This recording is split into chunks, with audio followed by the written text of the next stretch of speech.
It is time to talk ice out. So after a snowstorm like last weekend and then snow that's coming up, it is honestly, even though I've lived here my whole life, it is hard to believe that the lakes will ever open up.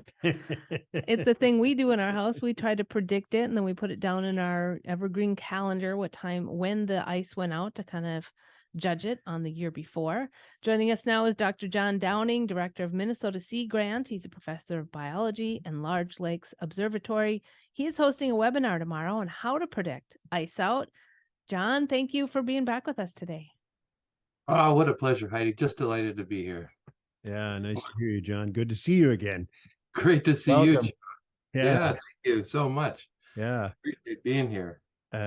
We crossed paths many times when I was delivering mail out to Wabana Lake to your family enclave out there, and I don't know, where do you want to start with this ice out thing? Is this something that at my house on Pekagama, it was always a bet.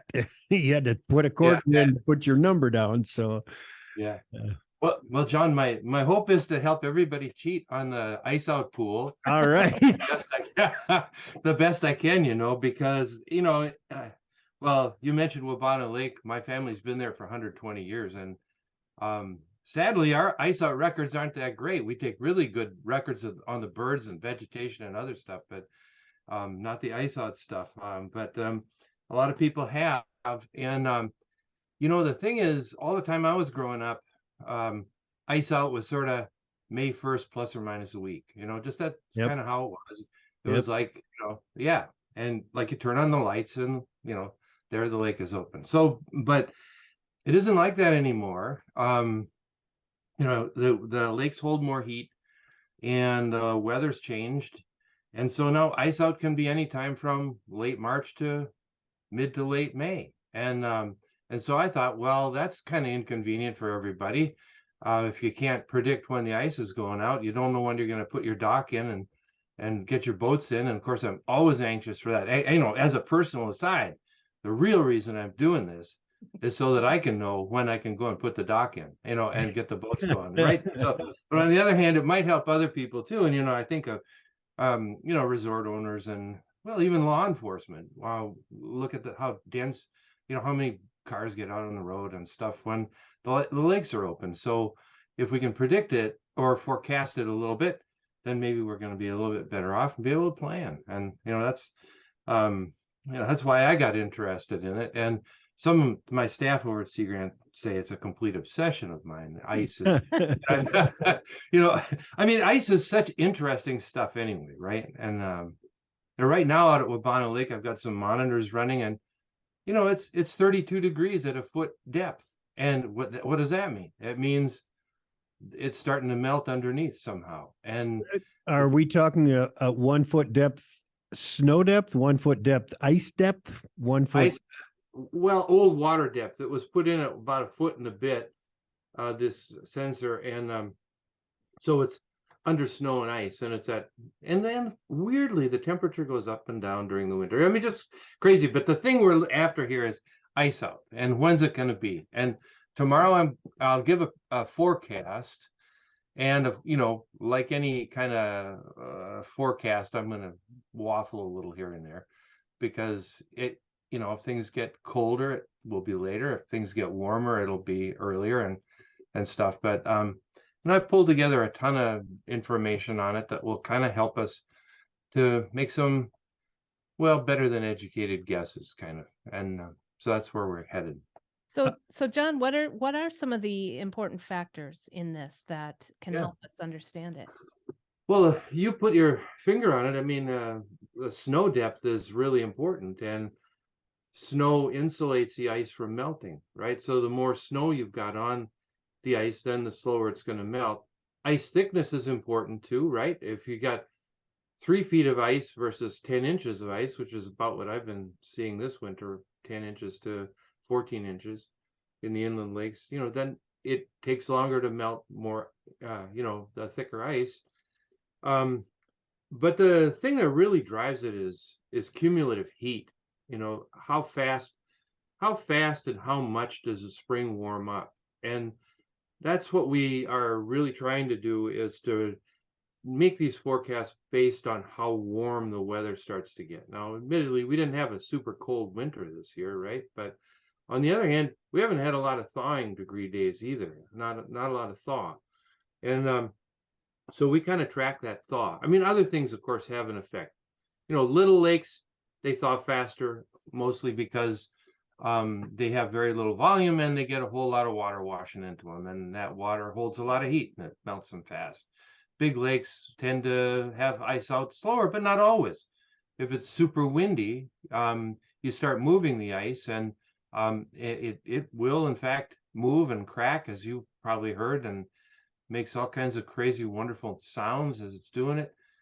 So the big lakes can break up pretty quickly, but most often they keep a pretty good ice sheet a little bit longer. So there are a lot of factors, but generally nothing's going to melt if there isn't enough heat, and that's what we've been working on. So we built this funny little widget that I'll talk about tomorrow. It's just a way to go on there and see how much cumulative heat that we've had around the state, and that's measured as thaw degree days, and that's it's weird to have time and temperature in the same kind of word, but it's how much time we've had, how much heat. So you can think about this like, take an ice cube out of your fridge, put it on the counter, you leave it there 5 minutes, you're going to put it back as it'll go back in the freezer as an ice cube. You leave it there 30 minutes, it's going to be a puddle. And so the longer you're at warm temperature, the more ice melting you're going to get, right? So that's what we measure, is a thing called thawing degree days, and that's the big driver. And so I've got a series of equations that nobody really wants to see, but they basically, the more thawing degree days you see at airport nearby, because those are the places people measure temperatures a lot, more thaw degree days, the closer you get to ice melt. And when we've built up 220 or so thawing degree days, the chances are about 50-50 that the ice is out.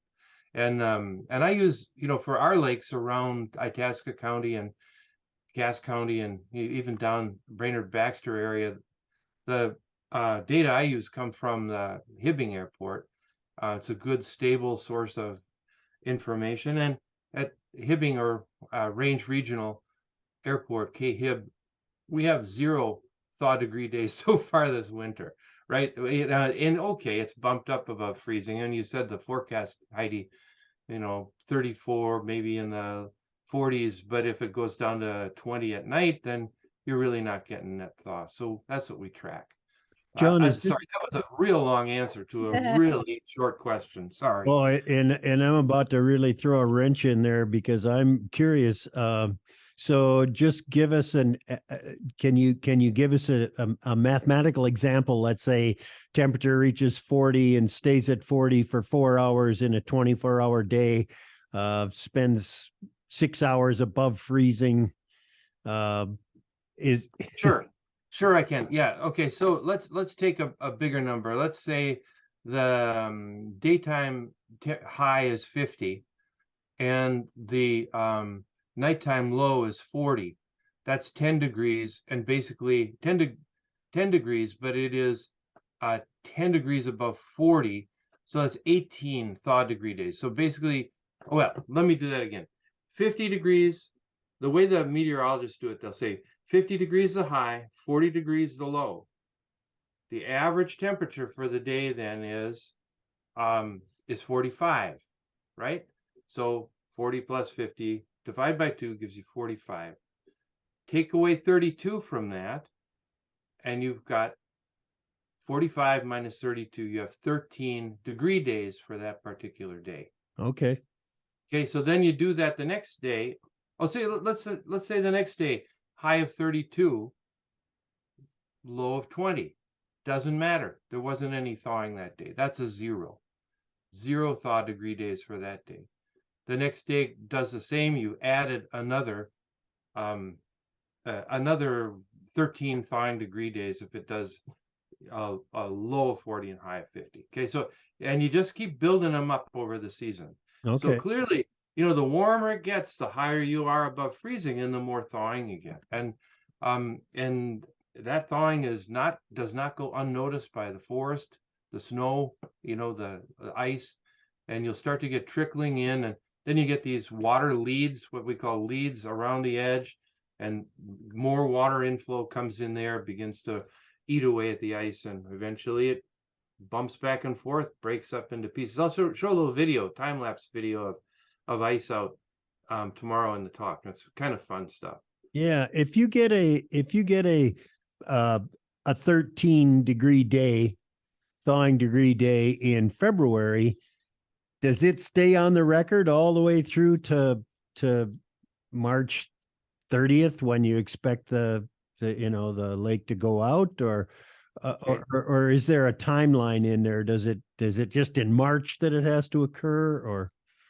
Yeah, and I think we can get better predictions and a better forecast if we track how thick the ice gets too, and that if it gets to be -20 right after that 13 plus degree day, yeah, you're going to kind of wipe out that thaw, right? Okay. But on the other hand, if we can, and I have done this in a couple of models, but they're a little complicated, so we won't really mess with those. But basically, we just add that to the cumulative degree days. And generally what happens if we start getting warm days in February, they continue to accumulate. And we tend to get warm winters and cold winters. And it's pretty rare that we get to right now in the winter with having seen 0 thaw degree days. That is relatively rare. We're pushing out into the cold spring kind of range. Yeah. Not to give my punchline away for tomorrow, but yeah. I'm looking at different things, but I'm seeing the same sign that we are headed toward what would be a cooler later spring. Just all of the natural signs that I look for, are the catkins beginning to soften on the alders, have I seen any midges, the kinds of things that tell me it's warming. They're not there yet. Yeah, and I was looking at, I've got because I'm a scientist, I monitor everything. I've got these cams out in the middle of nowhere that are sending deer pictures and stuff back, and man, they don't look too good. They look kind of skinny, and they're getting tired of this winter just like we are. Not that they want to get their boat in, but I think they'd like to be able to walk without wading through so much snow, and there's not much water to drink either. So yeah, I see a few of those signs too, John. I appreciate that. That's John Downing, and he is director of Minnesota Sea Grant. He's professor of biology. He's been mentioning this webinar that he's going to be leading tomorrow. It's at noon, forecasting ice out on Minnesota lakes. If you're interested, you can text us now. I'll send you a link, 218-326-1234. So John, you said that your coworkers say that you're obsessed with this ice out. What about ice in? Yeah, well, we're working on that too. In fact, Okay. you'll see if you jump to the widget, I don't have it ready yet. Okay. But we're hoping to by next fall we'll be able to predict ice in. It's a little tricky because I always have to give the disclaimer.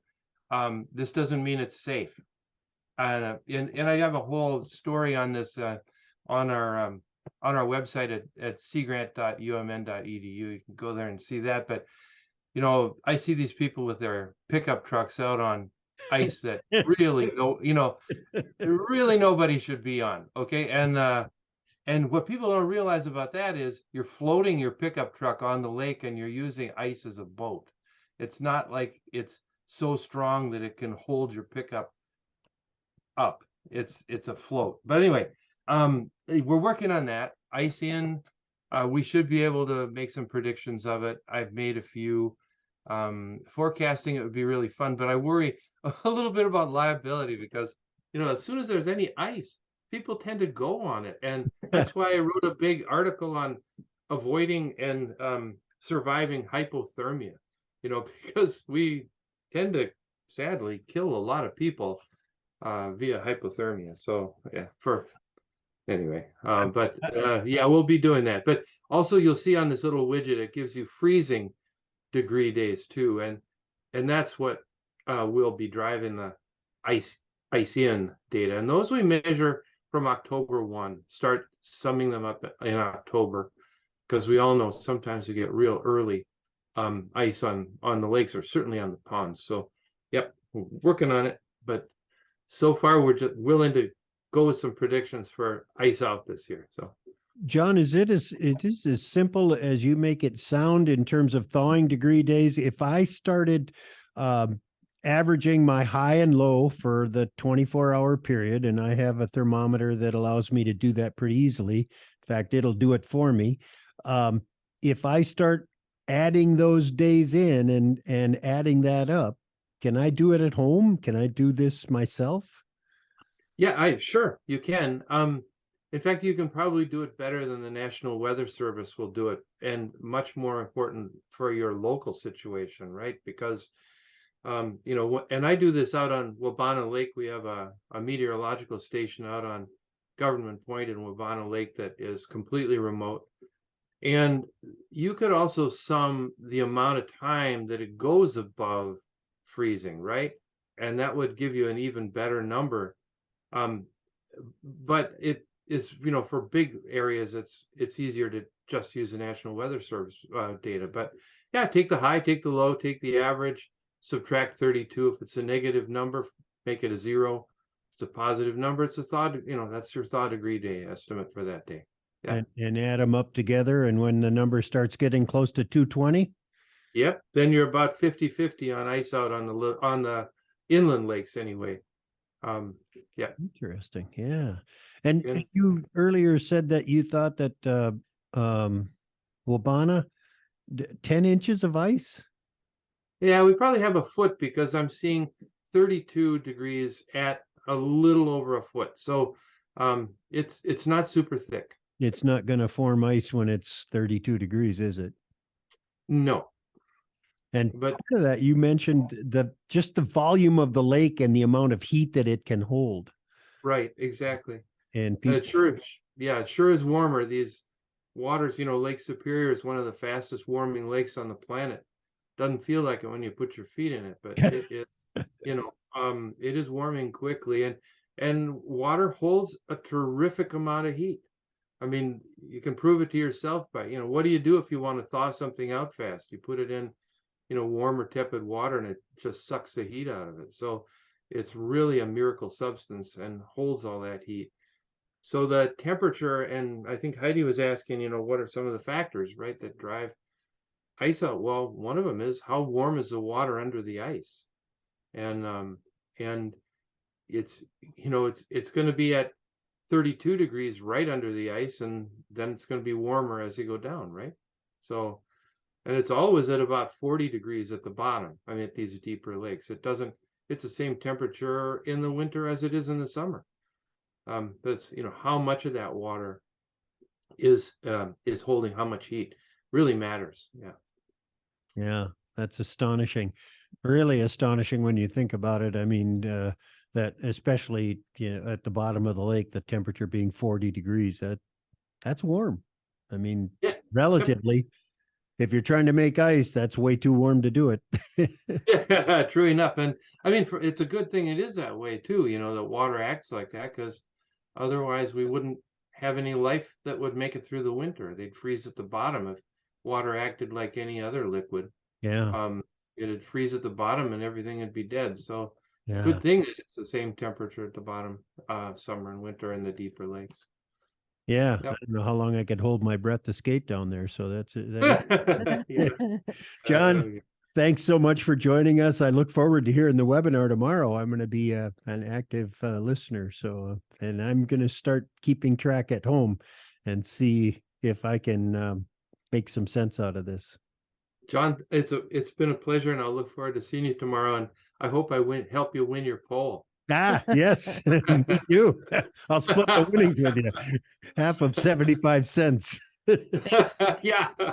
Thanks, John. Good to have you with Oh, us. Thanks, John. Heidi, what a pleasure. Thanks for having me here. You're welcome. This